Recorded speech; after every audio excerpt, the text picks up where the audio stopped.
Hello everyone, welcome to our YouTube channel, The MBBS. So today, in today's video, I am going to discuss that how to improve your score. अभी देखो बहुत लोगों का ये problem आ रहा होगा कि पढ़ तो लिया है सब कुछ बट स्कोर इम्प्रूव नहीं हो रहा.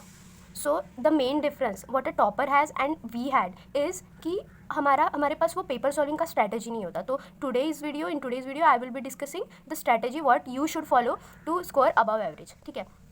सो ये मेजर प्रॉब्लम मैं अपने फ्रेशर के टाइम पे फील किया करती थी बट मुझे समझ में नहीं आ रहा था. धीरे धीरे मैंने वो चीज़ समझा and now I would be helping you out. तो सबसे पहले देखो, अभी इस टाइम को तुमको सारे फुल सिलेबस टेस्ट ही सॉल्व करना है बिकॉज इस टाइम पे तुम्हें पूरा सिलेबस तुम्हारा देखना है कि तुम्हें आ रहा है या नहीं. सी लास्ट वीडियो में हमने बताया था कि तुम्हारी फ्रीक्वेंसी 2 दिन में एक बार पेपर सॉल्व करने की होनी चाहिए. तो अभी खुद का पेपर हो या कोचिंग का हो, जब भी तुम्हें पेपर मिलता है सबसे पहले पेपर देखना है. अगर तुम्हारा पेपर देखने के बाद तुमको दो टाइप का लग सकता है. One is the easy paper and other one is the difficult paper. ठीक है. तुम अगर कंटिन्यूसली 10 क्वेश्चन 10 करेक्ट कर पा रहे हो that means paper is easy. अब पता है गलती यहीं पे हो जाती है, हम क्या होते थे, एक्साइट हो जाते. इसकी वजह से हम बहुत सारी n numbers of silly mistakes करके आते हैं. उसकी वजह से हमारा नेगेटिव चला जाता है जिसकी वजह से हमारा स्कोर जो है वो बहुत ही कम आ जाता है. ठीक है. तो ये चीज़ हमको नहीं करनी है. ठीक है. सबसे पहली बात. द सेकेंड वन इज़ कि डिफ़िकल्ट आने के बाद हम लोग पैनिक हो जाते हैं. ठीक है. कि यार पढ़ा तो सब था बट आ नहीं रहा है. तो प्लीज़ डिफ़िकल्ट पेपर देखने के बाद आपको पैनिक नहीं करना है because two starting questions are not going to decide your future. ठीक है. आपको पूरा पेपर देखना है, पूरा पेपर आपको जज करेगा कि आपका सिलेक्शन होगा या नहीं. तो ये एक सबसे इंपॉर्टेंट चीज़ आपको याद रखनी है. ठीक है. नाउ द सेकेंड थिंग, अब आपको पेपर मिल गया तो सबसे पहले तो 3 सब्जेक्ट है पता है अपन को, तो उनको 45 इस रूल के अकॉर्डिंग आपको डिवाइड कर लेना है. ठीक है. अभी क्या करना है, सबसे पहले आपको जो इजी सेक्शन लगता है वो सॉल्व करना है. तो मेजॉरिटी ऑफ नीट के पॉपुलेशन वालों को बायोलॉजी हम सबसे पहला सब्जेक्ट लेते हैं. ठीक है. बायोलॉजी आपको सबसे पहले करना है. उसके बाद जनरली लोग केमिस्ट्री करते हैं एंड थर्ड फिजिक्स करते हैं. This was the sequence what I used to do. ठीक है. At my time. तो सबसे पहले आपने बायोलॉजी लिया. बायोलॉजी में क्या करना है, अभी मैं सब्जेक्ट वाइज आपको स्ट्रैटेजी बताऊंगी. सबसे पहले बायोलॉजी लिया, उसमें आपको क्या करना है, एक तो कंप्लीट क्वेश्चन रीड करना है. क्वेश्चन कंप्लीटली रीड करना है. ठीक है. कंप्लीटली रीड किया, you have to read all the options. ठीक है. All the options. कभी कभी गलती यहीं पे हो जाती है, लास्ट में ऑल ऑफ द अबव दिया रहता है और अपन गलत करके आ जाते हैं, ऊपर कोई ऑप्शन मार्क कर देते हैं. तो इसकी वजह से अपना नेगेटिव नहीं होना चाहिए. ठीक है. तो यहाँ पे आपको ध्यान रखना है कि बायोलॉजी में आपको ये 2 चीज़ें करनी है. The second one is the chemistry में क्या करना है, फिजिकल में अपन जब भी क्वेश्चन सॉल्व करेंगे तो आपको क्या करना है, जो नीट में जो रफ वर्क के लिए जगह दिए रहती है नीचे, वहाँ पे आपको क्या करना है, एक छोटा सा डब्बा बना लेना है. अभी ये नहीं कि वहाँ पे तुम बहुत ही अच्छा नीट एंड क्लीन, किसी को दिखाना नहीं है अपन को ये रफ वर्क, सिर्फ अपने को समझ में आना चाहिए और अपना आंसर करेक्ट आना चाहिए. To yield the correct answer you have to do neat and clean work. ठीक है. तो आपको फॉर्मूला लाइक XYZ है, फॉर्मूला करेक्ट पुट करो, एक्स की वैल्यू, वाई की वैल्यू, जेड की तीनों करेक्ट पुट करो and you have to yield a correct answer. Okay. तो जब भी तुम्हारा आंसर करेक्ट है, अगर ऑप्शन में दिख रहा है तो मार्क इट देयर ओनली. अगर नहीं दिख रहा है दैट मीन्स आपने एक तो फॉर्मूला गलत पुट किया, या तो आपका कैलकुलेशन गलत हुआ है, या तो आपने उसका वैल्यू गलत डाला है. तो ठीक है. तो ये यहाँ पे रूल आउट हो जाएगा. तो इसकी वजह से आपका नेगेटिव अपने आप कम हो जाएगा. ठीक है. सेम इनऑर्गेनिक बायोलॉजी के लिए जैसा करना है बिल्कुल सेम. पूरा क्वेश्चन रीड करो, ऑप्शन रीड करो, then only you have to mark. Please avoid the bubbling mistake नहीं करनी है क्योंकि बबलिंग मिस्टेक की वजह से आपका डायरेक्टली नेगेटिव में जाएगा. Now organic. तो ऑर्गेनिक में भी सेम नेम रिएक्शन रहती है. आपको पूरे नेम रिएक्शन अगर आपने याद किए हैं तो आपको डेफिनेटली उसका आंसर पता है तो ही टिक करो. वहाँ पे तुक्के बिल्कुल नहीं मारना है क्योंकि वो नहीं चलेगी. ठीक है. So this was the thing about bio and chemistry. Now we will move towards the physics में सभी के सभी न्यूमेरिकल्स है. ये भी तुमको 45 मिनट्स में सॉल्व करना है, जितने हो सकते हैं उतने एटलीस्ट. सी आपको यहाँ पे मेन है कि नीट रफ वर्क करना है. नीट रफ वर्क क्यों करना है, बिकॉज इसके वजह कभी कभी क्या होता है, हमारा वैल्यू एक तो गलत पुट कर देते हैं, प्लस माइनस डिवाइड मल्टीप्लाई, इसके चक्कर में हमारा आंसर गलत आ जाता है और फिर हम अप्रॉक्स के आजू बाजू लगा देते हैं tick. So this you have to avoid क्योंकि इससे तुम्हारा सिली मिस्टेक कम होगा, तुम्हारा नेगेटिव कम होगा, देखना तुम्हारा स्कोर अपने आप इंप्रूव होगा.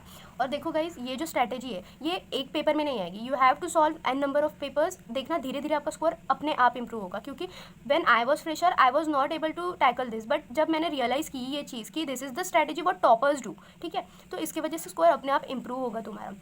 द थर्ड थिंग इज़ कि अभी देखो आपने पूरा पेपर सॉल्व कर लिया है, पूरा 45 3 स्लॉट में आपने पूरा पेपर सॉल्व कर लिया है। अभी आपको क्या करना है, जो रिमेनिंग 45 मिनट्स है ना, उसमें आपको वो क्वेश्चंस करने हैं जो कि आपसे फर्स्ट अटेम्प्ट में नहीं बन पाए, ठीक है। फर्स्ट अटेम्प्ट में नहीं बन पाए तो आप उसको फिर से रिवाइज करिए और देखिए कि उसमें आप कर सकते हो क्या। अगर कर सकते हो तो डेफिनेटली मार्क कीजिए, अगर नहीं आ रहे तो please skip the question. Skipping करोगे ना तो तुम्हारा नेगेटिव अपने आप कम हो जाएगा, ठीक है।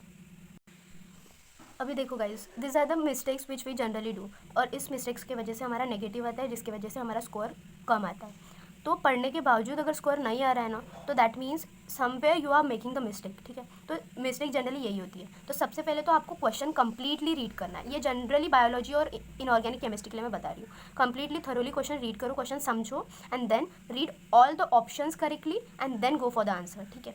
आपको कहीं पे भी सिली मिस्टेक नहीं करनी है। Please don't do silly mistake कि मुझे लगा कि ये ऑप्शन ये है and I take the answer. Please don't do this, ठीक है। उसके बाद जो है, do not do the OMR bubbling mistake. OMR bubbling mistake तो बिल्कुल करनी ही नहीं है, तो सबसे सिली मिस्टेक होता है, प्लीज़ मत करो। द फिफ्थ वन इज़ कि पुट द फॉर्मूला करेक्टली। ये फिजिक्स के लिए अप्लाई होता है और फिजिकल केमिस्ट्री के लिए अप्लाई होता है। तुम फार्मूला करेक्टली पुट करो। अगर तुमने पढ़ाई की है तो तुम्हें फार्मूला पता है, फार्मूला करेक्टली पुट करो। सभी वैल्यूज़ करेक्टली पुट करना है क्वेश्चन के।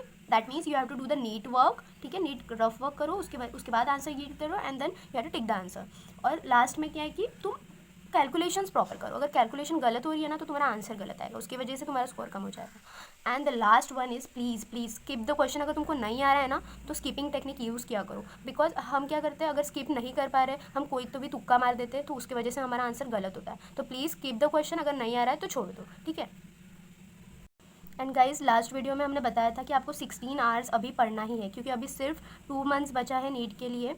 एंड आपको अगर सही में सिलेक्शन होना है तो 16 आवर्स आपको डेली पढ़ना है, और ये मस्ट है। प्लीज़ नोट दिस, ठीक है। क्योंकि फाइनली जब आपके पेरेंट्स बोलेंगे कि मेरा बेटा या मेरी बेटी कोई गवर्नमेंट कॉलेज MBBS में गई है, so that is worth it. पता है क्या, दैट इज़ वर्थ इट। अगर आप अभी मेहनत करोगे ना तो सही में आपको उसका रिजल्ट मिलेगा। और मैं बता रही हूँ, ये सारी जो चीज़ें हैं ना, ये मैं फ्रेशर में टैकल नहीं कर पाई थी। तो प्लीज़ आप उस पर वर्क कीजिए, आपका सिलेक्शन 100% होगा अगर आप मेहनत करते हो, प्लस ये सारी स्ट्रैटेजीज़ यूज़ करते हो। तो देखो, अभी तुमने पेपर दे दिया, घर पे आ गए।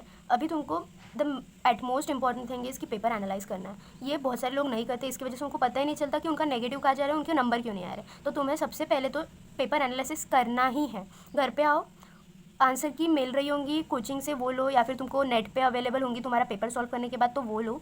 उसके बाद देखो कि आपने पॉजिटिव क्वेश्चंस कितने किए हैं, the number of negative questions and the number of skip question, ठीक है। पॉजिटिव है, वेल एंड गुड, ये तुमको सिलेक्ट करवाएंगे। द सेकंड इज़ कि नेगेटिव। अब ये जो नेगेटिव है, मेरे फ्रेशर के टाइम पे मैं 40 नेगेटिव्स किया करती थी। फिर मुझे समझा कि मेरे 40 नेगेटिव्स हो कर रहा है। तो सी, यू हैव टू एनालाइज कि तुम्हारे नेगेटिव क्यों हो रहा है। ये नेगेटिव का रीज़न फाइंड करो and please make sure that you would not make this mistakes again in the next paper, ठीक है। इसको तुमको करेक्ट करना है। ये जो तुम्हारे सिले मिस्टेक है, जो कुछ भी रीज़न है जिसकी वजह से तुम्हारा नेगेटिव हो रहा है, तुम्हारा स्कोर अफेक्ट हो रहा है, प्लीज़ इसको कम करो। The third one is the skip question. Skip क्यों कर रहे हो, मतलब कि तुम्हारे पास नॉलेज नहीं था या तो तुमको क्वेश्चन समझ में ही नहीं आया, तो प्लीज़ उसको तुम रूल आउट करो। तुम देखो उसको कि तुम्हें क्या करना है, उस पर वर्क करना है। अगर तुम्हें कोई पर्टिकुलर टॉपिक के क्वेश्चन स्किप कर रहे हो, दैट मीन्स कि वो टॉपिक तुम्हारा वीक है, तो उसके ऊपर तुम्हें काम करना है। तो प्लीज़, अभी काम करने का तो टाइम नहीं है, बट या you can recite it's formula, और देख सकते हो तुम कि तुमने स्किप क्यों किया है, तो उसका थोड़ा बहुत नॉलेज अगर इजी है तो कर लो, ऐसा इस टाइप का, ठीक है। तो ये सब चीज़ें तुम्हें करनी है। अदर एडवांटेज इज़ कि तुम नेक्स्ट टाइम वो मिस्टेक्स नहीं करोगे, तुम्हारा स्कोर देखना अपने आप शूट अप करेगा। और देखो गाइस, पढ़ लो, यही टाइम है पढ़ने का, क्योंकि यही 2 महीने हैं जो तुम्हारा सिलेक्शन डिसाइड करेंगे। क्योंकि इस टाइम पे सब लोग अपने पीक लेवल पे, तो तुम भी पढ़ो, क्योंकि तुम्हें सिलेक्ट होना है, ठीक है। So guys, this was my experience, what I experienced at my fresher and repeater, so that my score was shoot from 524 to 630. and please ये strategy तुम अप्लाई करो, देखो तुम्हारा प्रोग्रेस बहुत ही ज़्यादा अच्छा रहेगा। ग्रेजुअली होगा, 2-3 टेस्ट के बाद तुम्हें फ़र्क दिखना शुरू हो जाएगा। और प्लीज़ गाइज पढ़ लो यार, यही टाइम है, क्योंकि ये टाइम जब तुम मेहनत करोगे, देखना it will be worth it. Please आपकी जो कोई भी क्वेरीज होती है आप हमको कमेंट सेक्शन में बताइए, और we will help you out. And at the last, all the best to all the viewers who are viewing this video, and please do like, share and subscribe the channel. Thank you.